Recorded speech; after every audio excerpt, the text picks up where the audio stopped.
ఎంత కారం ఎక్కువగా తిన్నా, ఎర్ర కారం బాగా ఇంతంత పోసుకు తిన్నా దానివల్ల బీపీ కానీ, షుగర్ కానీ, గుండె జబ్బులు కానీ, కీళ్ళ నొప్పులు కానీ, చర్మ వ్యాధులు కానీ, మీకు ఏ విధమైన కిడ్నీ జబ్బులు కానీ, లివర్ జబ్బులు కానీ ఏవీ రావు.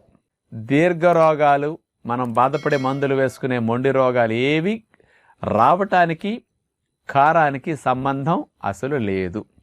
మరి ఇది వినేసరికి బాగా ఎర్రకారం బాగా వాడి ఎర్రెర్రగా తినేవారికి చాలా సంతోషంగా అనిపిస్తుంది. ఇంత మంచి విషయం విన్నాం కదా అని.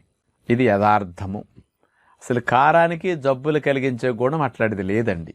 ఎర్రకారం ఎక్కువగా వాడటం వల్ల ఇబ్బంది ఏమిటంటే మంటగా ఉంటుంది కదా నోట్లో పెట్టుకునేసరికి. వాళ్ళకి కొన్ని రోజులు తినేసరికి ఆ మంట అలవాటు అయిపోతుంది.